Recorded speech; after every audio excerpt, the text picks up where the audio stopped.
I just, there you are again, John Augustine back again. Just see a little verse or something that just come into my mind. I'll sing a hymn to Mary, the mother of my God, the Virgin of all virgins, of David's royal throne. Oh, it's me, Mary Virgin. When wicked men despise thee, I love and bless thee always. Now, that's a little one that I forget a little bit, but there's the Johnny Cash, him, and his lovely wife, Joan Carter Cash. Were you there when they crucified my Lord? Were you there when they crucified my Lord? Sometimes it causes me to tremble, tremble, tremble. Were you there when they crucified my Lord? Were you there when they nailed him to the cross? Were you there when they nailed him to the cross? Oh, look at what way. Were you there when they nailed him to the cross? Sometimes it causes me to tremble, tremble, tremble. Were you there when they nailed him to the cross? Were you there when they took him down from the cross?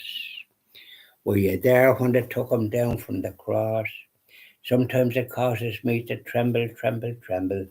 Were you there when they took him down from the cross? Were you there when they laid him in the tomb? Were you there when they laid him in the tomb? Sometimes it causes me to tremble, tremble, tremble. Were you there when they laid him in the tomb? Were you there when the stone was rolled away? Were you there when the stone was rolled away? Sometimes it causes me to tremble, tremble, tremble. Were you there when the stone was rolled away?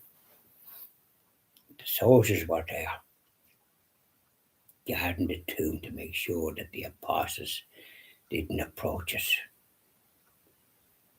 to make out Jesus had risen from the dead. This was on the instructions of Caiaphas and his miserable associates.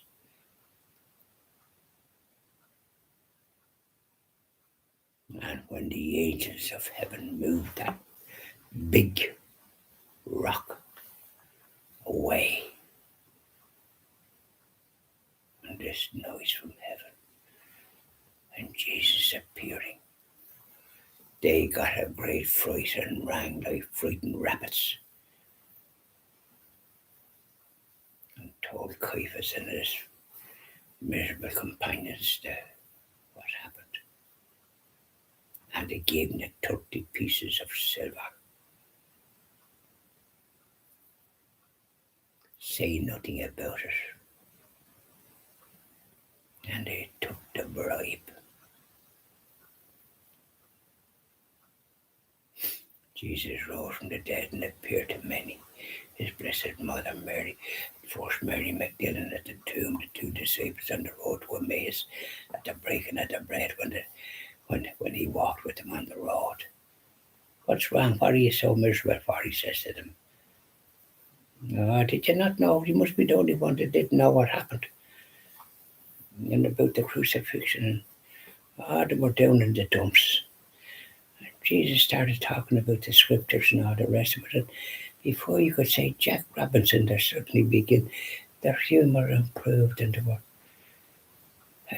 joy in their heart. Naturally, when Jesus is there, that's what you have.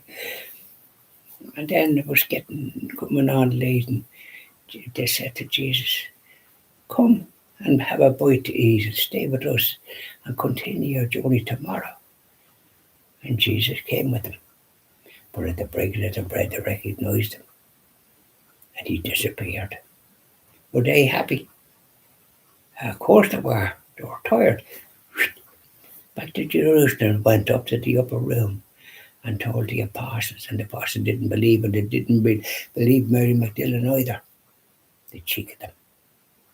And when Jesus appeared to them and showed them his wounds, he let them have it. for not believing Mary Magdalene and the two disciples. And he showed him the wounds. And then Thomas at the same racket. He wouldn't believe unless he could touch the wounds. And he did. A week after or thereabouts, when Jesus appeared again, said, "Put your hands here." And Thomas did, then fell to his knees. "My Lord and my God," he said, "will believe." And Jesus said to him, "You believe because you have seen. Blessed are those that haven't seen and yet believe." And that's Catholics down the centuries that believe. We shed many a tear when we contemplate the passion and death of our Saviour. So these are the stories attached to it. And I'm kind of saying it now because people don't sometimes hear it from the altar. I certainly don't. You don't hear those lovely sermons or homilies or whatever they call it. I don't read the word homily. That's something to do at home, isn't it? No homely situation. No, I like a proper word of God, whatever you like to call it, but not a homily. Aye. So there we are. I hope I'll be able to sing another one. Well, I sing a couple of hymns this evening, but I hope I'll be able to sing a couple of other tunes.